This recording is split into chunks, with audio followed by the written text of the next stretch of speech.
Welcome to the series of Blender tutorials. This tutorial is about the Properties window in Blender 2.59. This script has been contributed by Sneha Devrukkar and Bhanu Prakash and edited by Monisha Banerjee.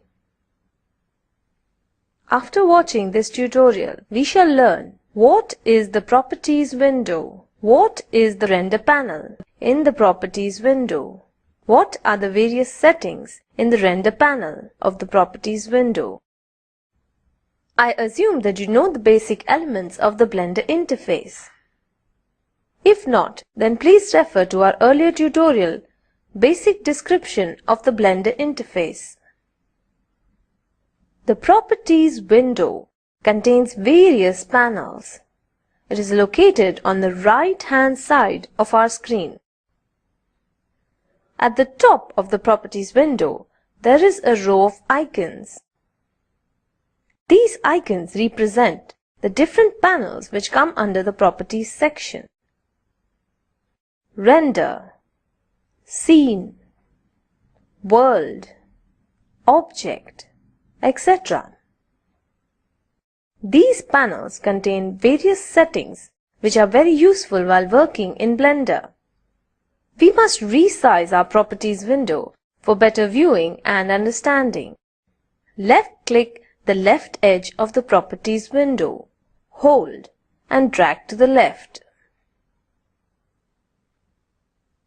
We can see the options in the Properties window more clearly now. To learn how to resize the Blender windows, see our tutorial, How to Change Window Types in Blender.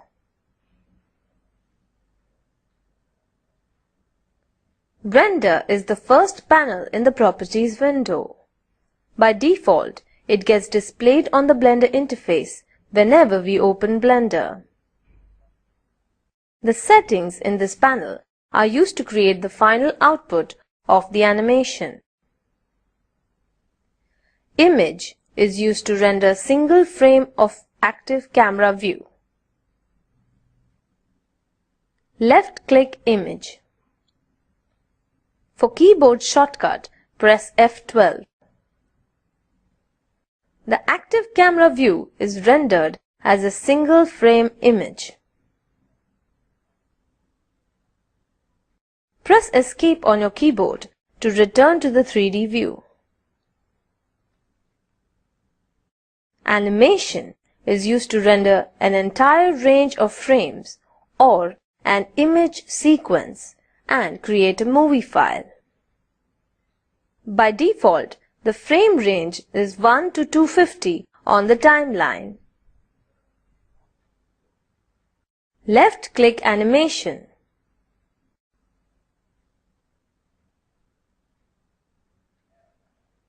The entire frame range from frame 1 to frame 250 is getting rendered. Press Escape to stop the render progress. Press Escape to return to the 3D view.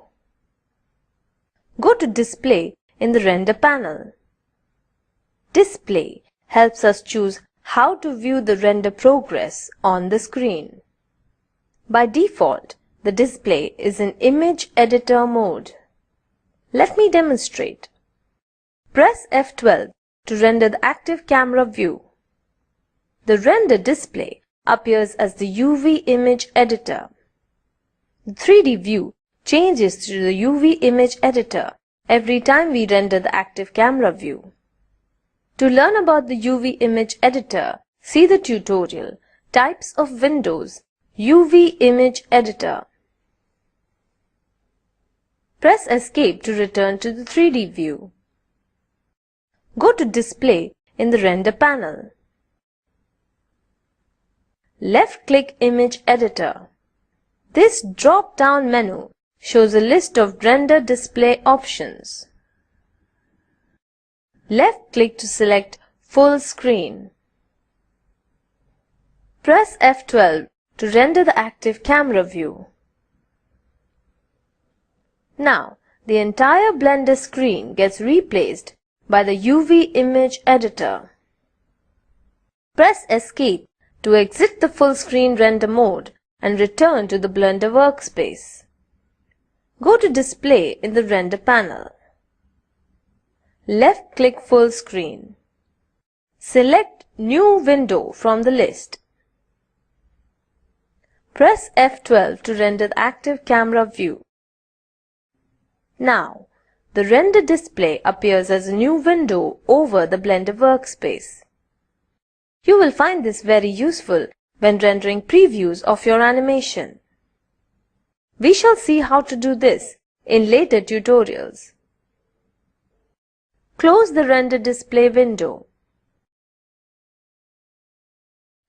Go to Display in the render panel. Left-click New Window. Left-click to select Image Editor mode. The display is in Image Editor mode. Next setting we shall see is Dimensions. Here we can customize the various render presets depending on our required output. Left-click Render Presets. A drop-down menu appears. Here is a list of all major render presets. DVC Pro, HDTV, NTSC, PAL, etc. For now, we shall leave these aside and proceed to the render dimension settings. Resolution is the width and height of the render display and the active camera view. By default, in Blender 2.59, the resolution is 1920 by 1080 pixels. 50% is the percentage scale of the render resolution.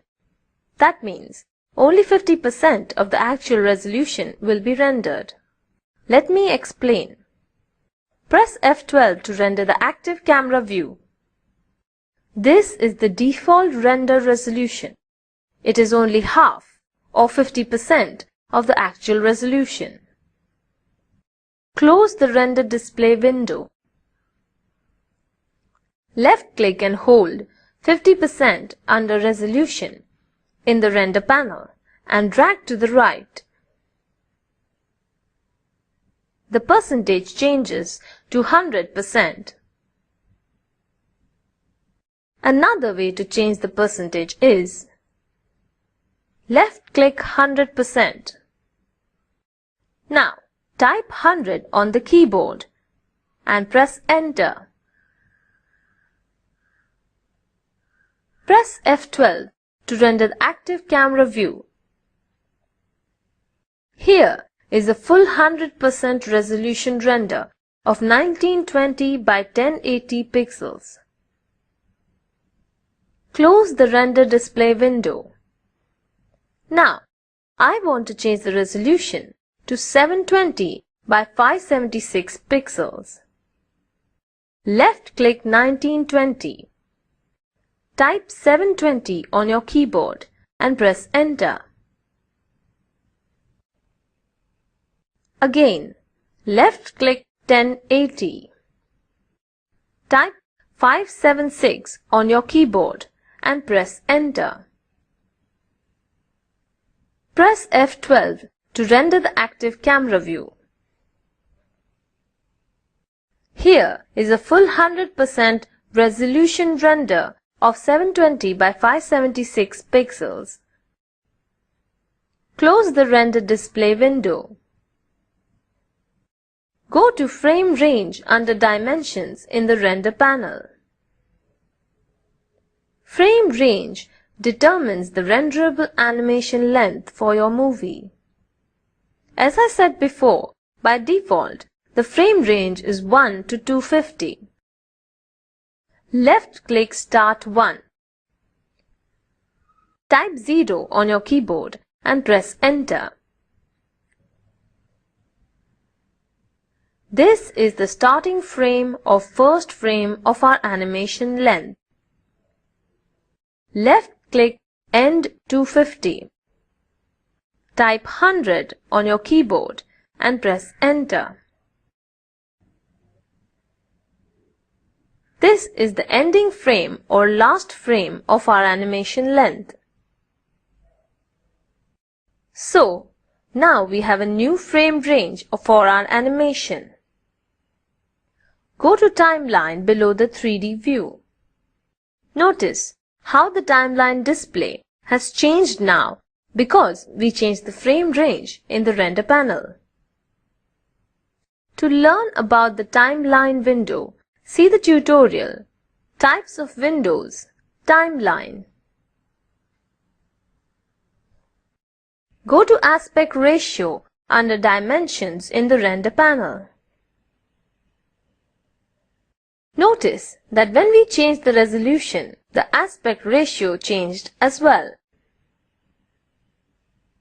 Frame rate determines the number of frames animating in 1 second in our movie. By default, it is 24 FPS or frames per second. Left-click 24 FPS. A drop-down menu appears. Here is a list of all major frame rates used while making an animation movie. You can choose any one depending on your requirement. Left-click FPS 24. Type 15 on your keyboard and press Enter.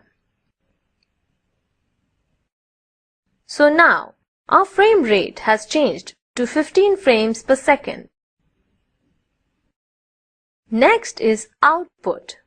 Do you see this horizontal bar with TMP written on the left and a file browser icon on the right? Here we can specify the output folder for our render files. Left-click the file browser icon. To learn about the file browser, see the tutorial Types of Windows, File Browser and Info panel. Select your output folder. I am selecting My Documents. Left-click Create New Directory. Type Output and press Enter. Left-click Output to open the folder. Left-click Accept. Now, all our render files will be saved in the Output folder in My Documents. Below the Output folder bar is the Image Format menu. Here, we can choose our output format for our render images and movie files. Left-click PNG. Here is a list of all formats supported in Blender. We have image formats and movie formats. We can select any one depending on our requirements. Below PNG are the 3 color modes used in Blender. BW is the grayscale mode. RGB is selected by default. RGB is the color mode that saves render files with RGB data. RGBA saves render files with an additional data called alpha channel. This works only with certain image formats that support alpha channel rendering. So that was about the render panel. So, in this tutorial, we have covered Render Panel under the Properties window. The rest of the panels shall be covered in the next tutorial. Now, go ahead and create a new blend file. Change the render display to New Window. Change resolution to 720 by 576 100%. Change frame range to 0 to 100. Change frame rate to 15 FPS. Create an output folder for the render files. This tutorial is created by Project Oscar and supported by the National Mission on Education through ICT. More information on the same is available at the following links: oscar.iitb.ac.in and spoken-tutorial.org/nmeict-intro. The Spoken Tutorial project conducts workshops using spoken tutorials, also gives certificates to those who pass an online test. For more details, please write us to contact@spoken-tutorial.org. Thanks for joining us. And this is Monisha from IIT Bombay signing off.